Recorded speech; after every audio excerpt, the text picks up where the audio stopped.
have some cafecito with me. Smooth transition. All right, so this actually needs a couple, maybe like a minute or two more. Some coffee ASMR. I think so. I think so. So, the story. So this happened to my grandma when she was younger. Obviously, it was over 40 years ago. Okay. 40, 30. So let me set the scene. My grandma lived in a small little rural town in Oaxaca, Mexico. Oh, because why so small? Like 2K. That is the population. Tiny. And one of the things that you do is you collect firewood. So it was my Grammy, mi nana, and my aunt, and oh God, I should know their name. I don't know her name. It was my grandma, my aunt, and a child. She's an adult now. I don't know her name, but for the sake of not just naming the kid the child, I will name her. Okay. Her name is now Gretchen because I cannot remember names to save my life. So, my grandma, my aunt, and Gretchen, who at the time must have been, I don't know, 5, 6, a youngling, a young Padawan. And is this cold enough to drink? No, you can see the steam.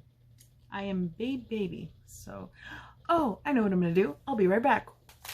I got cookies, because if I can't have my coffee, I'm gonna have cookies, because this is cafecito with me, and I need to have something to do with my coffee. It's not just sitting here mocking me and my inability to drink hot liquids. Anyways, Grammy, Aunt, Gretchen, she's about 6. They went to the forest to get some firewood, because that's a thing you do. And while getting said firewood,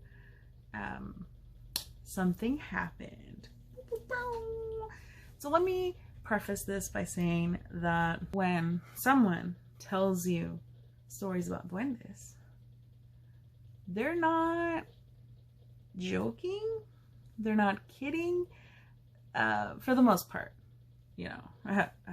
Asterisk, for the most part, there might be people that are just trying to pull your leg. That's true too. Just as in any story about aliens or ghosts or supernatural things. But this is the story, and I'm going to tell it how it was told to me, but translated into English, because otherwise I would have to do it in Spanish, and my editing is not good enough to add subtitles. I'm sorry. One day we'll be there, and it'll be grand. It'll be great. It'll be amazing. Just not there yet. Close, but no potato. So, with that whole spiel out of the way, into the story we go, as I get my little galletita. So, they were getting firewood, and my grandma had to stop to fix her makeup. It's this thing. This is what I meant by a makeup. You carry it like this. It looks like that. Like that. That's what I meant. She had to tie her firewood. Okay. the little girl, Gretchen, had run up ahead and was frolicking about, and my aunt was kind of not far behind her, and my grandma stayed behind.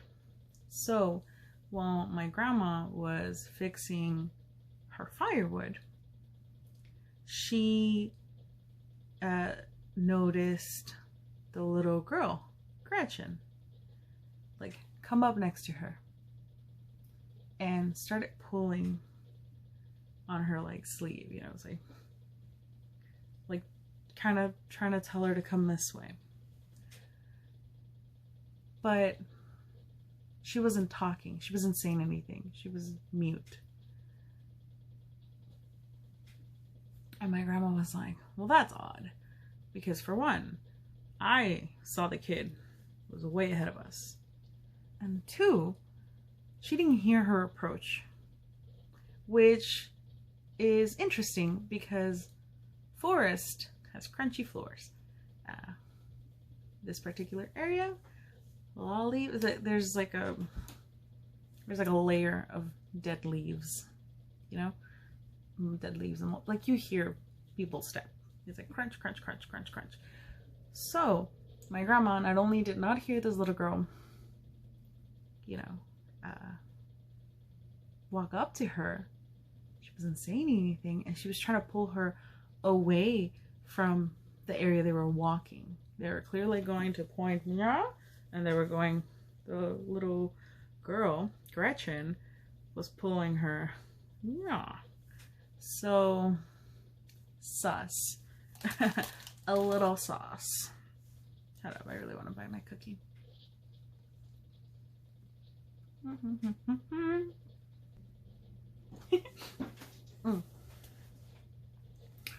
So my grandma got like a weird hunch. She was like, no, something's wrong. Something does not feel right. And she, okay, so I'm like, so she just left the little girl, just rushed ahead to where she was gonna go. And the reason I'm giggling is because imagine it was the little girl and my grandma just abandoned the little girl. But it wasn't. Because when my grandma rushed ahead, she was like, oh, aunt, where's Gretchen? She was like, oh, she's right here. So, yeah, so it was not the little girl, because the little girl had not left my aunt's sight. So when my aunt went up ahead while my grandma stayed behind, Gretchen was always within the eyesight of my aunt. So it could not have been the little girl. Now, could perhaps my aunt and the little girl been in cahoots and try to pull a fast one on my grandma? Sure, but it would have been difficult. Yeah, it would have been difficult to have to pull it off, because like I said, the ground, crunchy, they would have had to maneuver themselves in such a way that would be quickly, and with their firewood, you know, you can't be that agile. I mean, not as agile, especially if you're trying to be sneaky and trying to beat my grandma. Not only that, but like I've mentioned, when it comes to things like duendes, people do not mess around. It's like a thing that you believe. Like, so that happened to my Grammy. That's what they told me. Basically that a duende tried to take her away. Like, girl, that's scary. Okay, because that's scary. Like, someone's trying to pull you off the path. Yeah, so that's kind of scary. Something else happened to one of my friends, and I believe her. Okay, I've known her for 23 years. Yeah, friendship's about 23 years long. Isn't this the cutest? I already said that. Okay, focus. So, my friend, this happened to her, gosh, I want to say like when she was like 19-ish. So not like a child.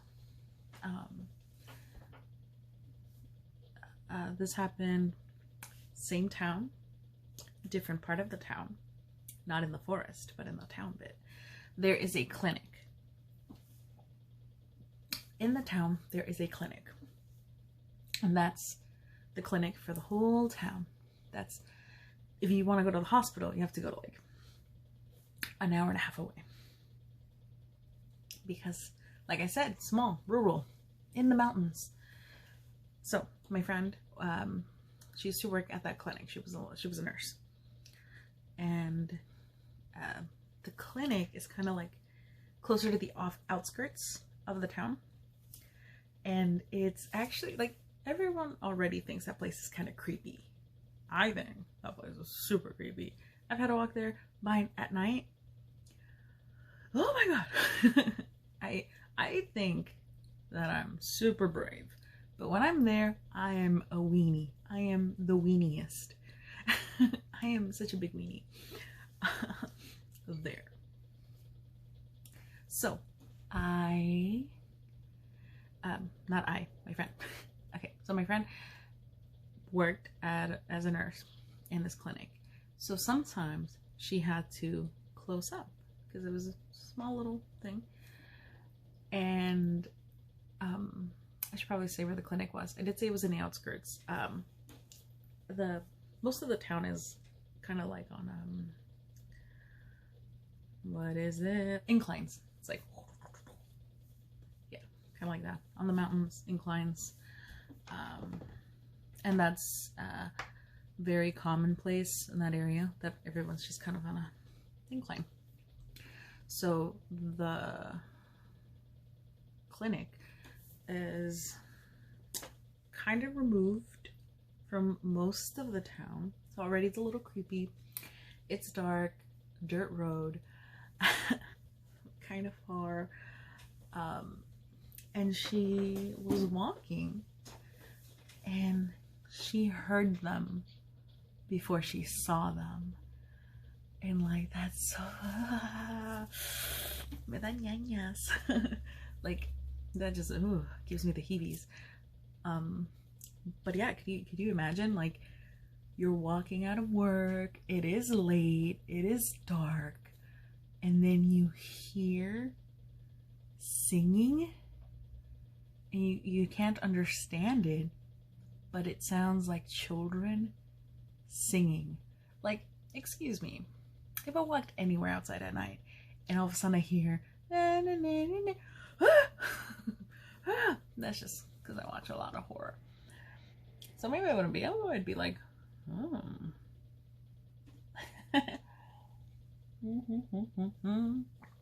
Cafecito. Focus. Okay. So, so she heard them, and as she's coming around a corner, she sees them, and she described them as like toddlers, like small, naked little toddlers. So anyways, she sees them, and I guess they didn't notice her immediately, and then they did, and then they just kind of like gone. And skeptical as I think that I am, as I'm like, oh, I'm totally a rational being, I'm so enlightened. Ooh, I get the heebies and the jeebies. Ooh, and the and yeah, those are my 2 stories for today with Cafecito with me. If you made it this far and you didn't get bored, or if you're intrigued, or if you want more of these tales, let me know. Comment down below. Tell me, are you here for the coffee slurping ASMR? I actually don't like slurping my coffee once it's lukewarm. Only when it's hot, because I'm a weenie. But anyways, thank you so much for watching, and let me know what you think. Do you believe them? Do you not believe them? Do you think it's all a bunch of malarkey? Could be, but you know, in this world, there's a lot we don't know. So maybe it's a kind of animal that they sound like a small child singing. Time loops? Who knows? But yeah, thank you so much. So later, gator, in a wild crocodile, peace in the Middle East, and you're a poet, you just don't know it. And that's it. Bye!